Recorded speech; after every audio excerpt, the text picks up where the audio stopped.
सुंड खगेश सिया मांडवी उर्मिला कीरति बरबाचार ललन चारुल सी करत प्रणाम जानकी जीवनम वंदे मांडवी प्राणवल्लभम उर्मिला रमणं वन्दे कीर्तिकान्तं नमाम्यहम् बालचरित कहि विविध विधि मन महु परम उछाहु ऋषियागवन कहसि पुनि श्री रघुबीर बिबाहु हरसि चले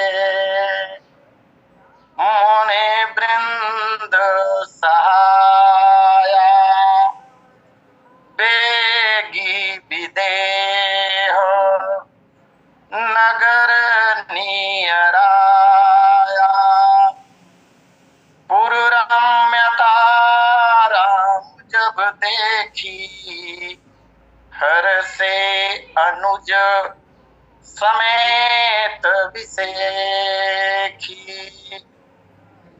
यह मानव जीवन है जग में मन मंजुल पुण्य कमाते चलो अवसर ऐसा आएगा नहीं परलोक का पंथ बनाते चलो सत्संग करो पर पीर हरो हरि को सुमरो सुख पाते चलो सिया राम सिया सिया राम सिया सिया राम सिया नित गाते चलो बोलिए सियावर रामचंद्र की जय।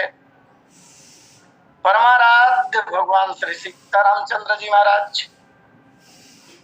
बोध भावन भोलेनाथ शंकर जी, अंजनी नंदन हनुमान जी महाराज एवं श्रीमद रामचरितमानस के प्रणेता गोस्वामी जी महाराज, श्री राम कथा सत्संग लिंक से जुड़े हुए समस्त समादरणीय महान भाव, अर्चनीय वंदनीय पूजनीय माताओं तथा बहनों, इस पावन कार्यक्रम के संचालक बहुत ही आदरणीय श्री पटेल जी, आज के प्रथम लिंग के कथाभ्यास पूज्य चरण डॉक्टर द्विवेदी जी महाराज एवं तृतीय लिंग में जिन्हें हम पाएंगे बहुत ही सरस वक्ता सम्माननीय आदरणीय भाई पहाड़ सिंह साहू जी। आइए भगवत कृपा से प्राप्त समय का सदुपयोग करने का प्रयास हो। कल कथा के क्रम में हमने दर्शन किया था विश्वामित्र जी महाराज के साथ प्रभु श्री राम जी एवं लखनलाल जी महाराज जनकपुर की यात्रा पर हैं। देवसरी गंगा में स्नान अवगाहन भगवान ने किया और विभिन्न प्रकार की वस्तुओं का प्रभु ने दान दिया। विधिवत तीर्थ का सेवन भगवान ने किया और हम जैसे लोगों को एक मार्ग बताया, हमारा मार्ग प्रशस्त किया कि तीर्थों का सेवन किस प्रकार होना चाहिए। तीर्थ में अवगाहन करने के पश्चात, देवसरी गंगा में स्नान करने के पश्चात अथवा दान देने के बाद भगवान अपनी यात्रा आरंभ कर रहे हैं आगे की। और तब गोस्वामी जी महाराज कह रहे हैं हरसि चले मुनि वृंद सहाया बेगी विदेह नगर नियराया। भगवान प्रसन्न होकर चले। कल कथा में मैंने निवेदन किया था कि भगवान की यात्रा जब जब हो रही है तब तब भगवान हर्षित होकर ही चलते और यात्रा हर्षित होकर करनी भी चाहिए। जब प्रसन्नता के साथ यात्रा का शुभारंभ होता है तो यात्रा सफल होते हैं। अस्तु भगवान श्री राम प्रसन्न होकर यात्रा आरंभ कर रहे हैं गंगा तट से। एक दूसरी बात, स्नान करने से शरीर में ताजगी आती है, मन प्रसन्न होता ही है। जब मन प्रसन्न होता है थकावट दूर हो जाती है। और यहाँ तो देवसरी गंगा का स्नान है, तीर्थ का सेवन है। तब तो कहना ही क्या। और गंगा स्नान का प्रत्यक्ष फल तो हमने भी देखा है। 1-2 दिन पहले आदरणीय पटेल जी कह भी रहे थे, ये प्रत्यक्ष अनुभूत है। कड़ाके की ठंड लग रही हो स्नान के पूर्व, लेकिन जैसे ही गंगा जी में स्नान किया जाता है ठंड दूर हो जाती है, फिर ठंड नहीं लगती, थकावट दूर हो जाती है। इसलिए तो गंगा की यात्रा पर जो लोग जाते हैं, तीर्थों की यात्रा पर जो लोग जाते हैं, दिन भर चलते रहते हैं। कुछ थकावट होती है, गंगा जी में स्नान करने के बाद, तीर्थों का अवगाहन करने के बाद सारी थकावटें दूर हो जाती। लौकिक दृष्टि से यदि देखा जाए तो भगवान ने भी गंगा जी में स्नान किया, जो कुछ थकावट रही हो, वैसे ब्रह्म थकता नहीं कभी, लेकिन लीला की दृष्टि से तो सब संभव है। थकावट दूर हो गई, ताजगी आ गई शरीर में, भगवान प्रसन्न होकर यात्रा आरंभ कर रहे हैं। और दूसरी बात इसमें यह भी है कि यात्रा के आरंभ में प्रसन्न होना यह एक सगुण भी है जो शुभदायक फल को देता है। ऐसा हमारे शास्त्र कहते हैं, ऊषः प्रशस्यते गर्गः शकुनम च बृहस्पतिः अंगिरा मनस उत्साहो विप्रवाक्यम जनार्दनः। निर्णय सिंधु में भी यह श्लोक प्राप्त होता है और ज्योतिष में तो है ही। ऊषः प्रशस्यते गर्गः। गर्गाचार्य जी महाराज कहते हैं कि उषा काल में, प्रातः काल यात्रा का शुभारंभ हो तो मंगलदायक होता है। शकुनम च बृहस्पति। देवगुरु बृहस्पति कहते हैं कि यात्रा के समय यदि कोई शकुन दिखाई दे तो यात्रा शुभदायक है। अंगिरा मनस उत्साहो। महर्षि अंगिरा कहते हैं कि यात्रा के समय मन में यदि उत्साह हो, मन में उत्साह हो तो निश्चित ही सफलता मिलती है।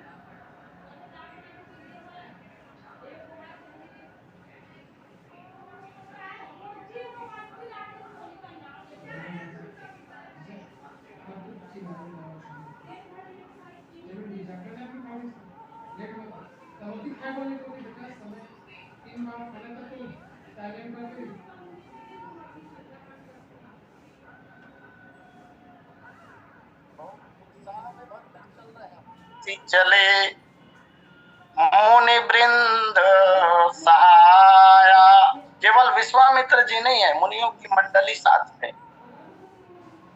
और मुनियों के साथ भगवान जब जा रहे हैं तो स्वामी जी महाराज ने यहाँ एक बहुत सुंदर शब्द का प्रयोग किया है। हरसि चले मुनि वृंद सहाया। मुनियों के सहायक के रूप में भगवान चल रहे हैं। मुनि वृंद के सहायक श्री राम जी, वो भी हर्ष पूर्वक चले। मुनि वृंद जब साथ में है, मननशील तपस्वी वेदज्ञ लोग जब साथ में हैं तो ऐसे लोगों की सन्निधि ऐसे भी मंगलकारी होती है।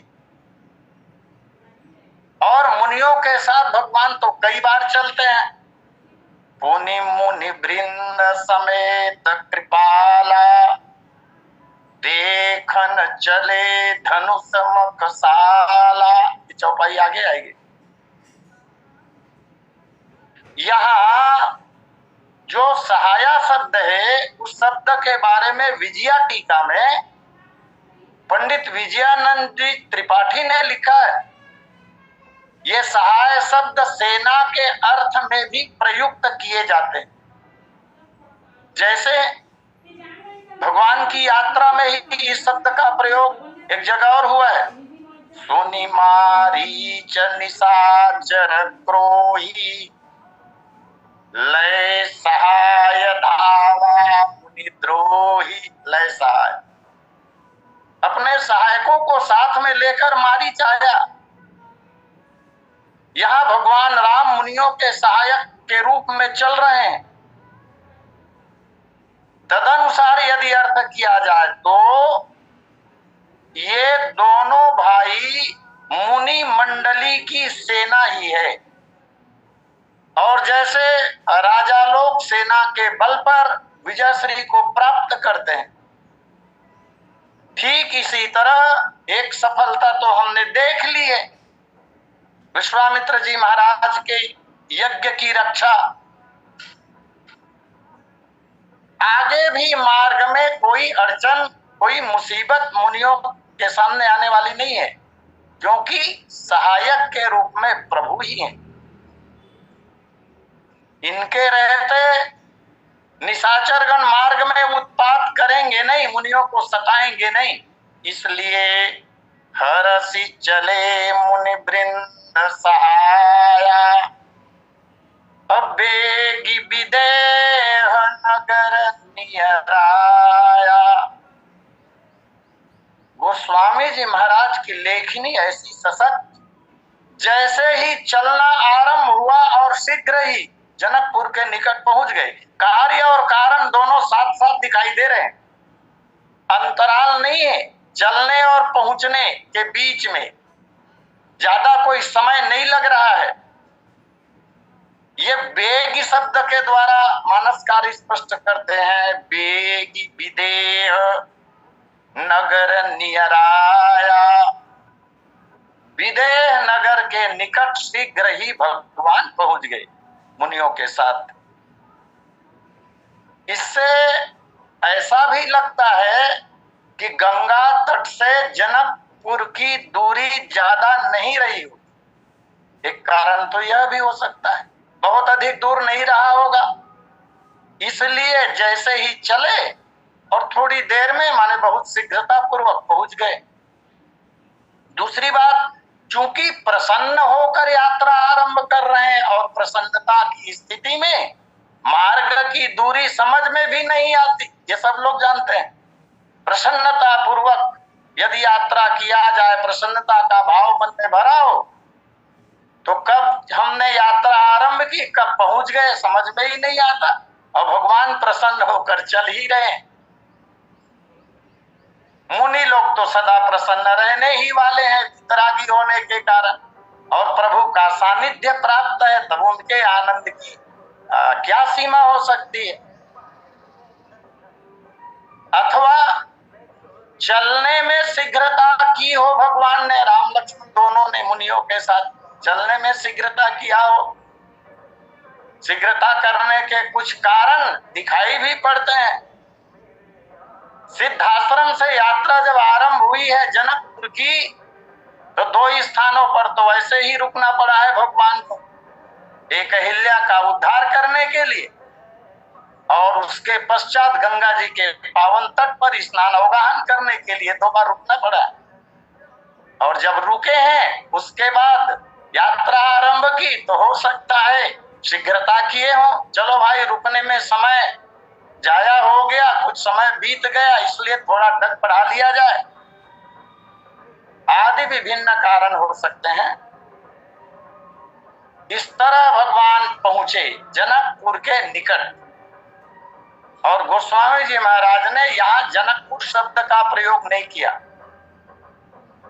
बेगी विदेह नगर नियराया, यह विदेह का नगर, चाहते तो जनकपुर शब्द का प्रयोग कर सकते, लेकिन विदेह नगर का, यहाँ का राजा विदेह कहलाता है। और मजेदार बात तो यह है कि महाराज निमि से लेकर, इनके प्रथम पूर्वज महाराज निमि है, चंद्रवंश के प्रथम राजा महाराज निमि। महाराज निमि से लेकर महाराज सीरध्वज जनक, सीता जी के पिताजी महाराज, 22वें पीढ़ी के राजा हैं। तो निमि से लेकर सीरध्वज जनक तक जितने राजा हुए हैं वो सब विदेह हुए।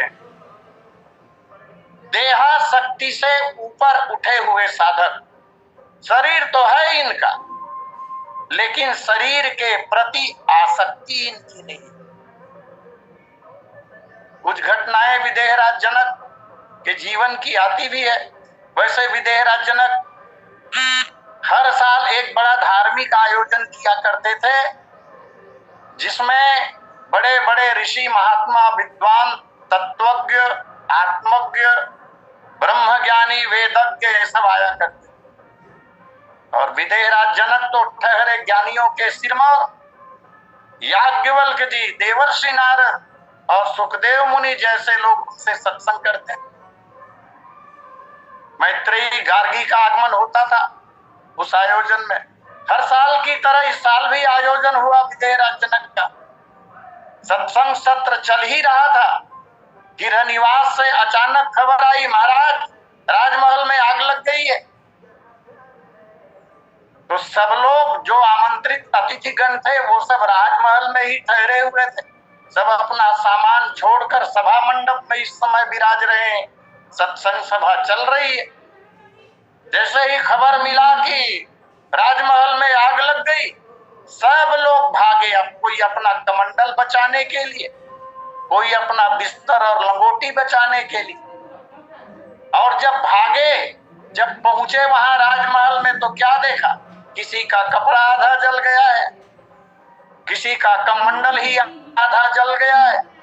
जैसे तैसे बचाकर वापस लौटे सत्संग भवन में, सभा भवन में, तो क्या देखा? विदेहराज जनक अकेले चुपचाप बैठे हुए। लोगों को आश्चर्य हुआ, महात्माओं को। बोले जिनका राजमहल जल रहा था, वह व्यक्ति, वह राजा चुपचाप सभा भवन में बैठे हुए हैं। और तब आश्चर्य में भरकर महात्माओं ने पूछा जनक जी से, बोले महाराज वो जब खबर आया कि राजमहल जल रहा है, आपने नहीं सुना क्या? जनक जी ने कहा, सुना भाई, मैंने भी सुना कि राजमहल में आग लग गया।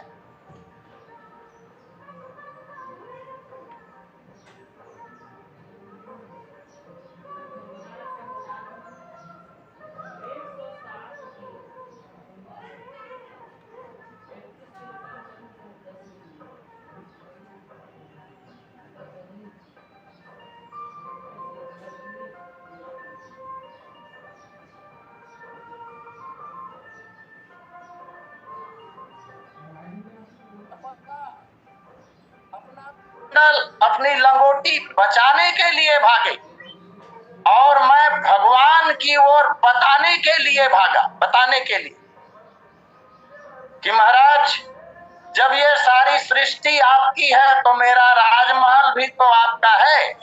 चाहे आग लगाकर फूंक दो, चाहे उसकी रक्षा करो, यह सब तो आपका ही है। ये बताने के लिए अंदर से भागा।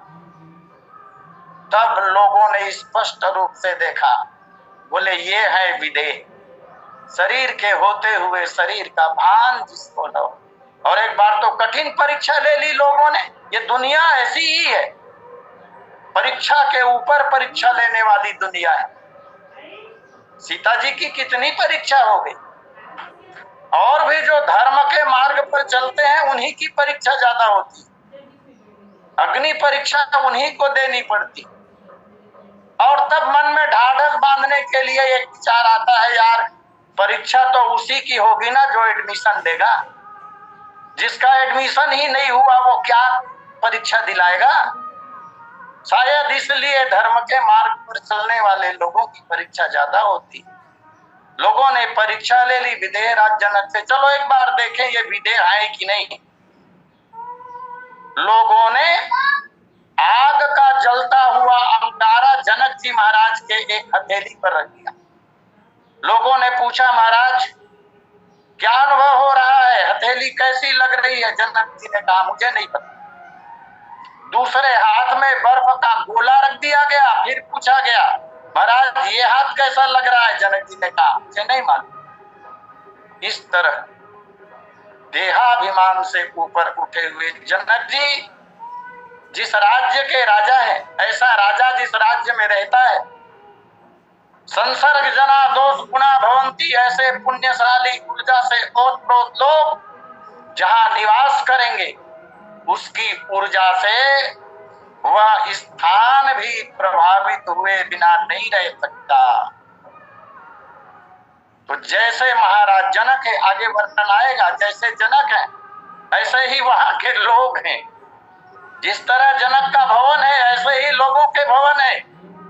जो वृत्ति जनक जी महाराज की है संतत्व, ऐसे ही वहां के लोग भी संत हैं।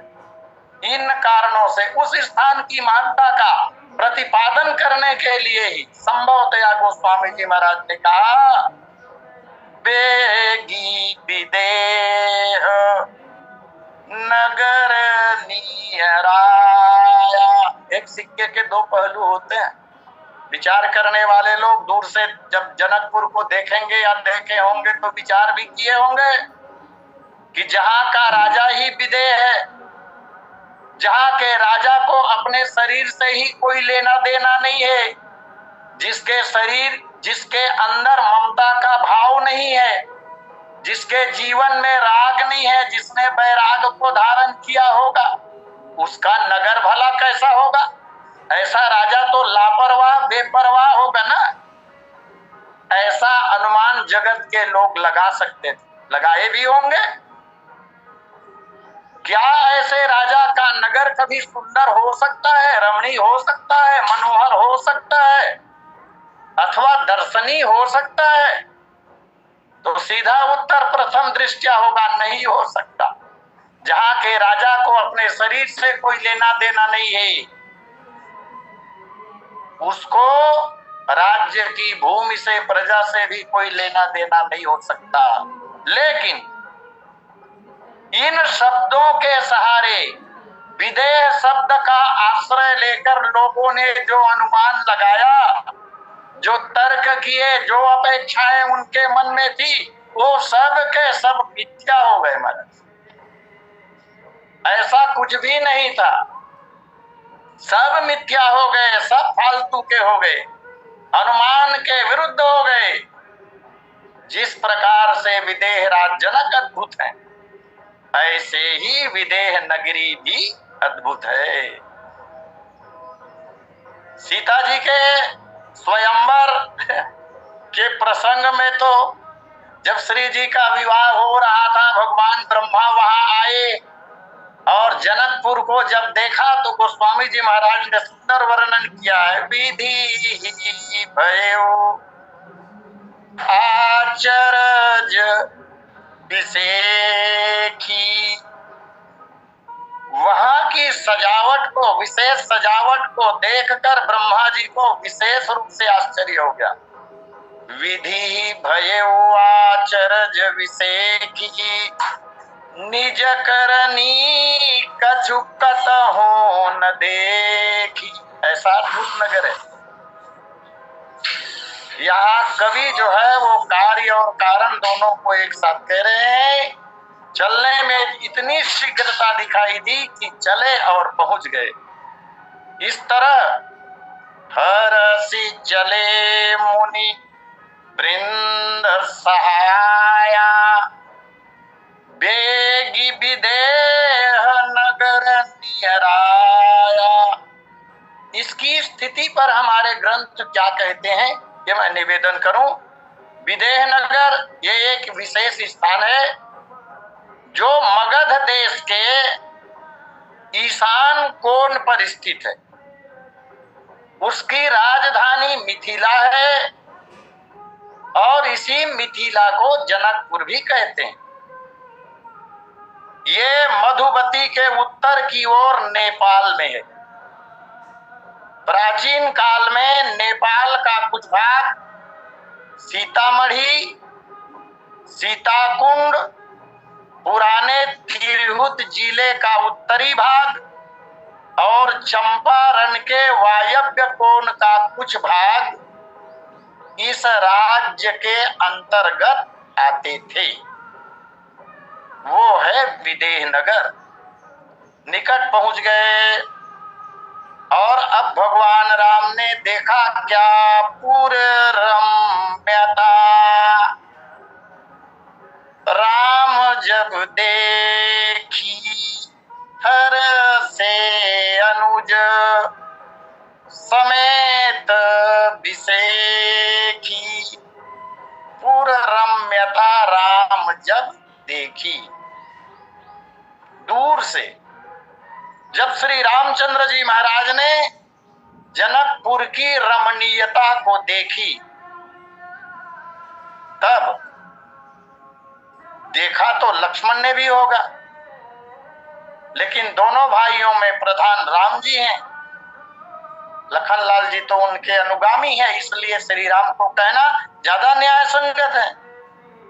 तब गोस्वामी जी महाराज ने कहा, पुररम्यता राम जब देखी, नगर की रम्यता को जब राम जी ने देखी तो हर से अनुज समेत विषेखी, विशेष रूप से भगवान हर्षित हो जाते हैं। अच्छा, मुनियों का देखना क्यों नहीं कहा होगा गोस्वामी जी? आगे आगे तो विश्वामित्र जी महाराज चल रहे थे, चलने का क्रम यही था, तो जो आगे चल रहे हैं उनको पहले देखना चाहिए। लेकिन विश्वामित्र जी महाराज के द्वारा जनकपुर देखने का वर्णन प्राप्त नहीं हो रहा है। जो पीछे हैं गुरु जी के, वो भगवान राम देख रहे हैं। और इसका कारण विद्वान लोग ऐसा कहते हैं कि चूंकि ये वीतरागी महात्मा है, किसी नगर की सुंदरता को देखना रजोगुण का प्रतीक है। और जो मुनि लोग हैं, जितने महात्मा लोग हैं, वो रजोगुणी नहीं है, वे सबके सब सतोगुणी है।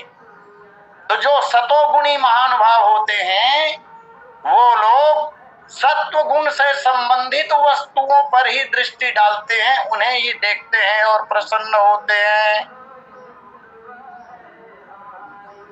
रजोगुणी वस्तुओं पर उनकी दृष्टि जाती ही नहीं है। जैसे हनुमान जी महाराज जब लंका की यात्रा पर गए थे, लंका की यात्रा में जब गए हनुमान जी महाराज, तो प्रसन्न कहां पर होते हैं? देखा तो सब मकानों को ना, मंदिर मंदिर प्रतिकर शोधा, देखे जाता अग्नि चोधा, गयो दशानन मंदिर माही, अति विचित्र कहीं जात सुनाई, कहीं प्रसन्नता नहीं दिखाई दे रही। लेकिन हनुमान जी महाराज प्रसन्न कब हुए? रामायुधंकित गृह शोभा बरनि न जाई, नव तुलसी का वृंद तहां देखी हरस कपिराई। साधु महात्मा लोग, भक्त लोग, सतोगुणी लोग सतोगुणी वस्तुओं को देखते हैं, रजोगुणी वस्तुओं को नहीं। इसलिए यहाँ विश्वामित्र जी महाराज के द्वारा रम्य नगर को देखना नहीं पाया जाता। राम जी ने देखा, और जब राम जी ने देखा तब कहा गया, पुनः हर से अनुज समेत विषेखी। इसके पहले केवल हर्षित हुए थे भगवान। हर्षि चले मुनि वृंद सहाया, हम लोगों ने दर्शन किया अभी अब। लेकिन जनकपुर की रम्यता को देखकर विशेष रूप से हर्षित हो रहे हैं। प्रसन्न मुद्रा में तो भगवान पहले से ही थे, और जब प्रसन्न मुद्रा में थे वो यात्रा करने की प्रसन्नता थी, और अब नगर को दूर से देखा। एक निवेदन और करो, लगभग 12-15 दिन 20 दिन तो भगवान को हो ही गए होंगे अयोध्या छोड़े। ब्रह्मांड के सर्वश्रेष्ठ नगर अयोध्या में भगवान रहते हैं। कथा में मैंने कई बार निवेदन किया है कि अयोध्या धरती का हिस्सा नहीं है। भगवान श्रीमन नारायण के वैकुंठ को ही तोड़कर उस भूमि में स्थापित किया गया था, वो है अयोध्या। वहां राम जी प्रकट हुए, पले बढ़े, लगभग 15 वर्ष के हो रहे हैं, और पहली बार अयोध्या छोड़ी है। अभी तक अयोध्या के आसपास ही या तो आखेट में जाते थे अथवा सरयू स्नान के लिए जाया करते थे।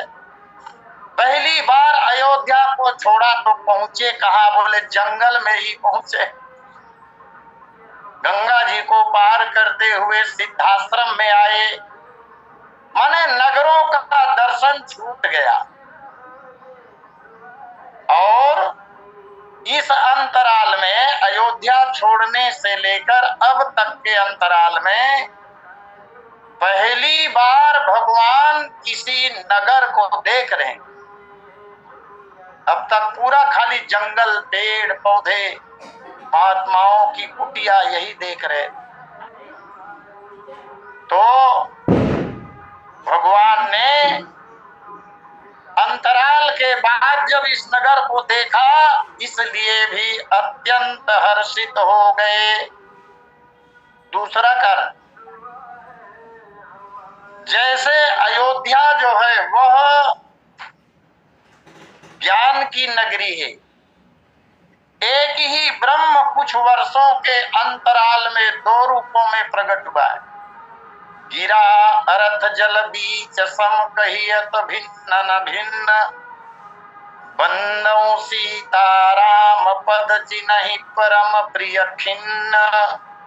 एक ही ब्रह्म दो रूपों में, एक रूप में अवध में राम के रूप में, और दूसरे जनकपुर में श्री सीता जी के रूप में एक ही ब्रह्म का अवतरण है। तो जहां ब्रह्म का निवास हो, जहां ब्रह्म रहता हो, उस स्थान की रम्यता का वर्णन भला कौन कर सकता है। और अध्ययन से तो यह भी पता चलता है कि जिस प्रकार अयोध्या का निर्माण ब्रह्मा की सृष्टि का नहीं है, ब्रह्मा के द्वारा अयोध्या का निर्माण नहीं किया गया है, इसी तरह जनकपुर का निर्माण भी ब्रह्मा जी ने नहीं किया है। नहीं किया है जनक जी ने, आगे ये बात आई। तो ऐसे दिव्य नगर को भगवान ने देखा तो विशेष रूप से हर्षित होना स्वाभाविक बात है। ये भक्ति की नगरी है। अच्छा, एक बात और, भगवान है ज्ञान घन। ज्ञान घन श्री राम ज्ञान की नगरी अयोध्या को छोड़कर गुरुदेव विश्वामित्र के साथ जब तपोभूमि में आए सिद्धाश्रम में, तो वहां यज्ञ की रक्षा की। और यज्ञ जो है वो कर्म कांड का सबसे श्रेष्ठ कार्य माना जाता है। कर्मकांड में जितने कार्य हैं उन सब कार्यों का सिरमौर अगर कुछ है तो वो है यज्ञ। उस यज्ञ की रक्षा 6 दिन 6 रात तक भगवान लगातार करते रहे। अर्थात ज्ञान घन ने सिद्धाश्रम में कर्म का संपादन किया। अब दो बातें साथ हो गई, एक तो ज्ञान और दूसरा कर्म। भगवान को पाने के 3 ही तो मार्ग हैं, या तो भगवान ज्ञान से पाए जा सकते हैं, अथवा भगवान कर्म से पाए जा सकते हैं, और या नहीं तो भगवान भक्ति से पाए जा सकते हैं। ज्ञान घन प्रभु श्री राम कर्म करते हुए अब पहुंचे हैं भक्ति देवी की नगर के निकट। अस्तु, भगवान सर्वाधिक प्रसन्न अगर किसी पर होते हैं तो भक्ति पर ही। इसलिए बिना भक्ति के भगवान को प्राप्त नहीं किया जा सकता, और ये सबसे सरल मार्ग है। भक्ति देवी ही प्रभु श्री रामचंद्र जी महाराज की आह्लादनी शक्ति है। उस भक्ति देवी की के नगर के निकट जब भगवान पहुंचे तो हर से अनुज समेत विषेखी। गोस्वामी जी महाराज ने जनकपुरी के संबंध में यह भी कहा, परम रम्य आराम यह जो राम ही सुख दे। तो यह भूमि जो है भक्ति देवी की जो नगरी है, ये परम रम्य है, और इसीलिए कहा गया पुर रम्यता राम जब देखी। इसलिए भी हर से अनुज समेत विषेखी। विशेष हर्ष होना, विशेष रूप से प्रसन्न होना, हर्षित होना मंगल का सूचक है। हर्षित होकर यात्रा आरंभ की, मार्ग में भी हर्षित रहे और नगर के निकट पहुंचते ही अत्यंत हर्षित हो गए। इसका तात्पर्य है, शुभ सूचना है, पूर्व संकेत कि विशेष मंगल होने वाला ही है और वो विशेष मंगल महाराज यही होगा। वैसे समाचार यहाँ का जब भगवान राम ने सुना था, धनुष यज्ञ सोनी रघुकुल नाथा, तो हर्षि चले मुनिवर के साथा। समाचार तो ज्ञात है भगवान को पहले से, इसीलिए तो आए हैं देखने। और देखने जब आए हैं तो उस स्थान के निकट जैसे ही पहुंचे, स्वाभाविक बात है आपके हमारे जीवन में भी, जिस स्थान में पहुंचने की अभिलाषा हो और वहां अगर पहुंच जाया जाए तो कितनी प्रसन्नता होती। चलते समय जो प्रसन्नता रहती है उससे अधिक प्रसन्नता हो जाती है। और ये वही नगर है जहां धनुष यज्ञ हो रहा है। उस नगर को जब राम जी ने दूर से देखा तब पूरम राम जब देखी हर से अनुज समेत विषेखी। बड़ा भाई प्रसन्न है तो छोटा भाई प्रसन्न नहीं होगा। जो अनुगामी है एक क्षण भी प्रभु से विलग जो नहीं रह सकते, इस तरह हर से अनुज समेत विषेखी। समय पूर्णता पर अस्तु। आदरणीय पटेल जी को आमंत्रण के साथ यही वाणी विराम। बोलिए सियावर रामचंद्र की जय। बोलिए सियावर रामचंद्र भगवान। बहुत बहुत धन्यवाद आदरणीय आचार्य महोदय जी, आपके श्रीमुख से भगवत कथा का